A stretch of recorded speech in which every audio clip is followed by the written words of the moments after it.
கும்பம் ராசி பூரட்டாதி நட்சத்திரம் ராகு கேது பெயர்ச்சி பலன்கள் 2025. உங்களுக்குத் தெரியுமா?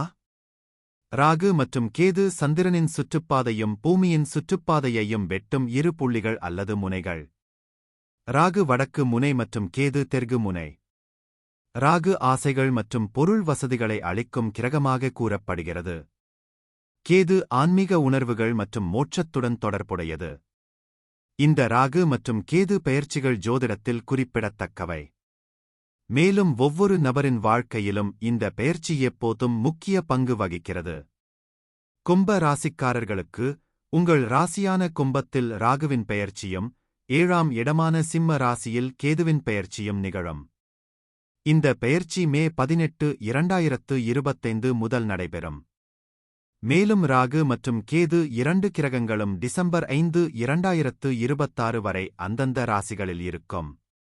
இது 18 மாத கால சஞ்சாரமாகும். 2025 முதல் 2026 வரை திருமணம் செய்ய திட்டமிடுபவர்கள் முடிச்சுப் போடுவதற்கு முன்பு தடைகள், தாமதங்கள் மற்றும் ஏமாற்றங்களைச் சந்திக்கலாம். தம்பதிகள் தங்கள் நிதியை மேம்படுத்த முயல்வார்கள் மற்றும் திருமணமான பிறகு தொழில் முன்னேற்றத்திற்காக பாடுபடுவார்கள். திருமணமான தம்பதிகள் வாக்குவாதங்களில் ஈடுபடுவதை தவிர்க்க வேண்டும். தவறான புரிதல்கள் ஏற்படலாம். எனவே இருவருக்கும் இடையே நல்லிணக்கத்தை ஏற்படுத்த சில விஷயங்களில் விட்டுக் கொடுத்து செல்வது நல்லது. வாழ்க்கைத் துணைவர்கள் ஒருவருக்கொருவர் நம்பிக்கையுடன் இருக்க வேண்டும். ஈகோ மோதல்கள் ஏற்பட வாய்ப்புள்ளதால் ஆரோக்கியமான உறவுக்கு ஈகோவை ஏற்படுத்தும் சூழ்நிலைகளைத் தவிர்ப்பது நல்லது. ஆரோக்கியத்தைப் பொறுத்தவரை இந்த நேரத்தில் நீங்கள் பல்வேறு சவால்களை சந்திக்க நேரிடும். எனவே உங்கள் ஆரோக்கியத்தை கவனித்துக் கொள்வது அவசியம். ஆரோக்கியமான உணவை உட்கொள்வது மற்றும் உங்கள் நோய் எதிர்ப்பு சக்தியை வலுப்படுத்துவது அவசியம். உடற்பயிற்சி நடவடிக்கைகளில் ஈடுபடுவது உங்கள் ஆரோக்கியத்திற்கும் நன்மை பயக்கும். இருப்பினும் இந்த காலகட்டத்தில் சில மன அழுத்தம் மற்றும் தூக்க தொந்தரவுகள் ஏற்படலாம். நீங்கள் போதுமான தூக்கத்தைப் பெறுவதை உறுதி செய்து, மன அழுத்தத்தைக் கட்டுப்படுத்த தியானம் அல்லது யோகா போன்ற செயல்களை முயற்சிக்கவும். கூடுதலாக, இந்த நேரத்தில் பெரியவர்கள் தங்கள் மன அழுத்தம் மற்றும் இரத்த அழுத்தத்தை கண்காணிக்க வேண்டும். 1ஆம் வீட்டில் ராகு சஞ்சரிப்பது உடல் மற்றும் மன ஆரோக்கியத்தில் ஏற்ற இறக்கங்களை ஏற்படுத்தும். இது ஆற்றலையும் உந்துதலையும் அதிகரிக்கும் அதே வேளையில் அது மன அழுத்தம், பதட்டம் அல்லது அமைதியின்மையையும் ஏற்படுத்தக்கூடும். ஆரோக்கியமற்ற பழக்கவழக்கங்களில் அதிகமாக ஈடுபடுவது அல்லது சுய பராமரிப்பை புறக்கணிப்பது உடல்நலப் பிரச்சினைகளுக்கு வழிவகுக்கும். 7ஆம் வீட்டில் கேது சஞ்சரிப்பது செரிமான அமைப்பு தொடர்பான சிறிய நோய்கள் அல்லது ஏற்றத்தாழ்வுகள் அல்லது மன அழுத்தத்தால் தூண்டப்படும் நிலைமைகளாக வெளிப்படலாம். யோகா அல்லது தியானம் போன்ற மனநிறைவுப் பயிற்சிகளைச் சேர்ப்பது இந்த சவால்களைத் தணிக்க உதவும். உங்கள் உணவில் கவனம் செலுத்துங்கள் மற்றும் நிலையான உடற்பயிற்சி வழக்கத்தை பராமரிக்கவும். எந்தவொரு அடிப்படை நிலைமைகளையும் கண்காணிக்க வழக்கமான சுகாதார பரிசோதனைகள் நல்லது. தளர்வு நுட்பங்கள் மூலம் மன நலனுக்கு முன்னுரிமை கொடுங்கள். அதிகப்படியான ஈடுபாட்டைத் தவிர்த்து சீரான வாழ்க்கை முறையைப் பராமரிக்கவும். சாத்தியமான கவலைகளை முன்கூட்டியே நிவர்த்தி செய்ய வழக்கமான சுகாதார பரிசோதனைகளை திட்டமிடுங்கள். 2025 முதல் 2026 வரை காலகட்டத்தில் உங்கள் காதல் வாழ்க்கை சற்று கடினமாக இருக்கலாம். உறவில் சுமூக நிலை இருக்க வாய்ப்பில்லை. தவறான புரிந்துணர்வு மற்றும் கருத்து வேறுபாடுகள் காரணமாக உறவில் பிரிவு கூட ஏற்படலாம். நீங்கள் ஒற்றையராக இருந்தால் சில நபர்களால் நீங்கள் ஈர்க்கப்படலாம். ஆனால் அது தீவிரமான உறவுக்கு வழிவகுக்காது. அதிக ஈடுபாடு காட்டாமல் அதனை சாதாரணமாக எடுத்துக்கொள்வது நல்லது. எதையும் எளிதாக எடுத்துக் கொள்ளுங்கள் மற்றும் விஷயங்களை பெரிதாக எடுத்துக் கொள்ளாதீர்கள்.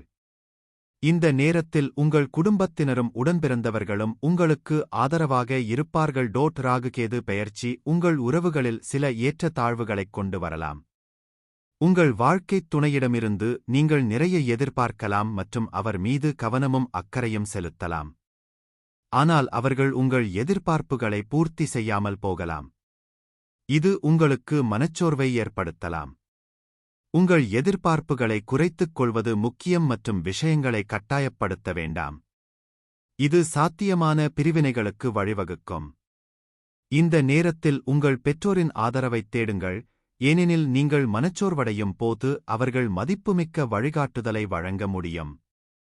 அவர்களுடன் பேசுவது கடினமான சூழ்நிலைகளில் தெளிவு பெற உதவும்.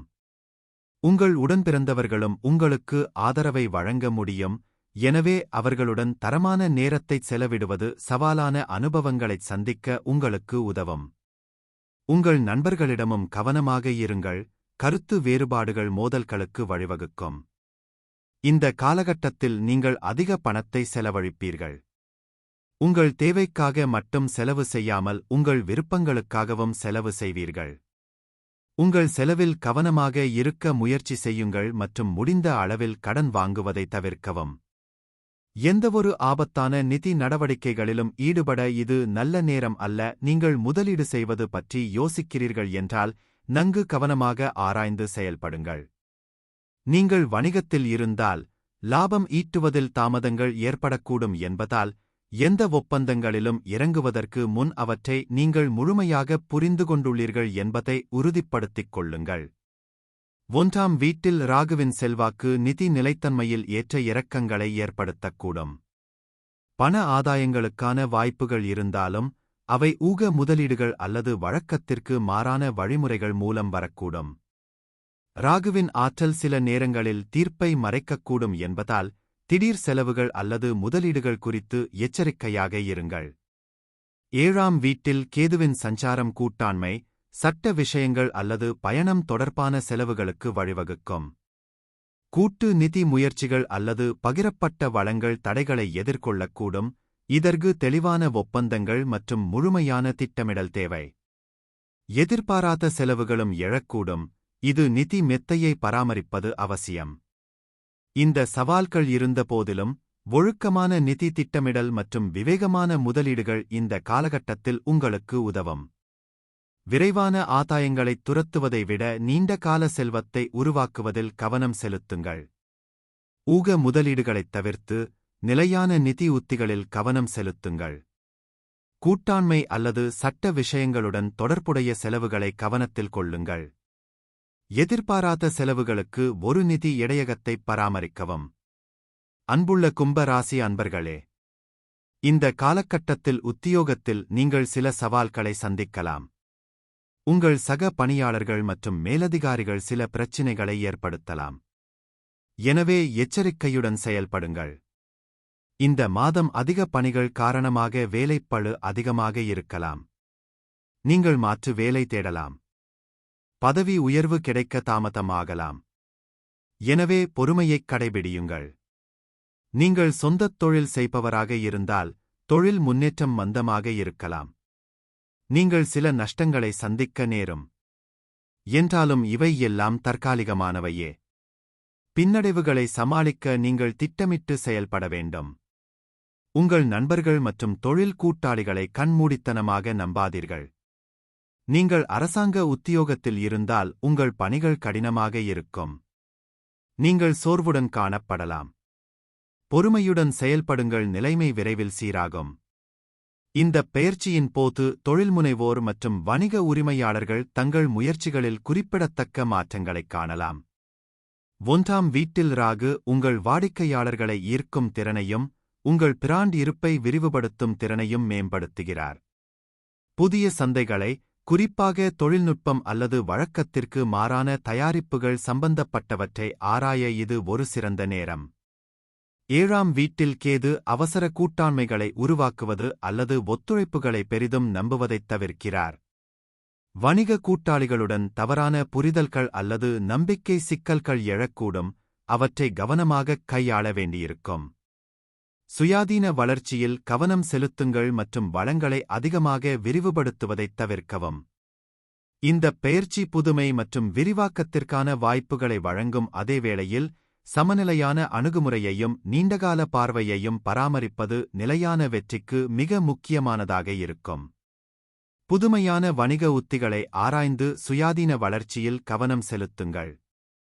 புதிய கூட்டாண்மைகள் அல்லது கூட்டணிகளை உருவாக்குவதில் எச்சரிக்கையாக இருங்கள். வாடிக்கையாளர்கள் மற்றும் கூட்டாளிகளுடன் தெளிவான தகவல் தொடர்புக்கு முக்கியத்துவம் கொடுங்கள். கும்ப ராசி மாணவர்களே, போட்டிகள் நிறைந்த இந்த உலகில் சிறப்பாகச் செயல்பட உங்கள் படிப்பில் கவனம் செலுத்த வேண்டிய நேரம் இது. நீங்கள் மன அழுத்தத்தை உணரலாம். ஆனால் கடினமாக உழைத்து படிப்பதன் மூலம் சிறந்த பலன்களைக் காணலாம். இந்த ராகுகேது பெயர்ச்சி காலம் புதிய விஷயங்களையும் திறன்களையும் கற்றுக்கொள்வதற்கான சிறந்த நேரமாகும். எனவே உங்கள் எதிர்காலத்தை வடிவமைக்க வழிகாட்டுதலைத் தேடுங்கள். வெளிநாட்டில் படிக்க ஆர்வம் இருந்தால் அதனைக் கருத்தில் கொள்ள இது ஒரு சிறந்த நேரம். மேலும் ஆராய்ச்சித் துறையில் இருப்பவர்களுக்கு மற்றவர்களுக்கு உதவக்கூடிய புதிய விஷயங்களைக் கண்டறியும் திறன் உள்ளது. கும்ப ராசியில் உள்ள மாணவர்கள் இந்த பெயர்ச்சியின் போது கலவையான பலன்களை அனுபவிக்கலாம்.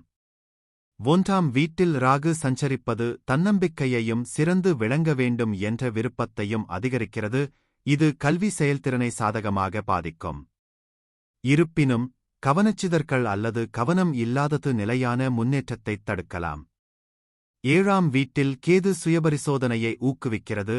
இது ஆன்மீக அல்லது தத்துவ ஆய்வுகளைத் தொடரும் மாணவர்களுக்கு பயனளிக்கும். கூட்டுத் திட்டங்கள் அல்லது குழு ஆய்வுகள் சவால்களை எதிர்கொள்ளக்கூடும்.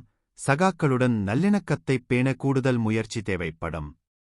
போட்டித் தேர்வுகள் அல்லது உயர்கல்விக்குத் தயாராவோருக்கு தடைகளைத் தாண்டி வெற்றியை அடைய அர்ப்பணிப்பு மற்றும் கட்டமைக்கப்பட்ட அணுகுமுறை அவசியம். ஒழுக்கமாக இருப்பதன் மூலம் கல்வி வளர்ச்சிக்கு ராகுவின் ஆற்றலைப் பயன்படுத்துங்கள். குழு நடவடிக்கைகளில் பெரிதும் நம்பியிருப்பதை விட தனிப்பட்ட முயற்சிகளில் கவனம் செலுத்துங்கள். கேதுவின் செல்வாக்கைப் பயன்படுத்த ஆன்மீக அல்லது தத்துவ ஆய்வுகளை ஆராயுங்கள். 7வது வீட்டில் கேது இருப்பது ஆன்மீக வளர்ச்சியையும் வாழ்க்கையின் நோக்கத்தைப் பற்றிய ஆழமான புரிதலையும் வளர்க்கிறது. சுய சிந்தனை, தியானம் மற்றும் ஆன்மீக நடைமுறைகளை ஆராய்வதற்கு இது ஒரு சிறந்த காலம். 1வது வீட்டில் ராகு உங்கள் தனிப்பட்ட மாற்றத்திற்கான உந்துதலை மேம்படுத்துகிறது. வரம்புக்குட்பட்ட நம்பிக்கைகளிலிருந்து விடுபட உங்களை ஊக்குவிக்கிறது. ஆன்மீக தியானங்களில் ஈடுபடுவது, தத்துவ நூல்களைப் படிப்பது அல்லது நினைவாற்றலைப் பயிற்சி செய்வது இந்த போக்குவரத்தின் அண்ட சக்திகளுடன் நீங்கள் ஒத்துப்போக உதவும். ஈகோ சார்ந்த நோக்கங்களை விட்டுவிட்டு உள் அமைதி மற்றும் நல்லிணக்கத்தை வளர்ப்பதில் கவனம் செலுத்துங்கள். சுய சிந்தனை மற்றும் ஆன்மீக நடைமுறைகளுக்கு நேரத்தை ஒதுக்குங்கள். தனிப்பட்ட மாற்றத்தைத் தழுவி வரம்புக்குட்பட்ட நம்பிக்கைகளை விட்டுவிடுங்கள். ஆழமான நுண்ணறிவுகளுக்கு வழிகாட்டிகள் அல்லது ஆன்மீக ஆசிரியர்களிடமிருந்து வழிகாட்டுதலைத் தேடுங்கள்.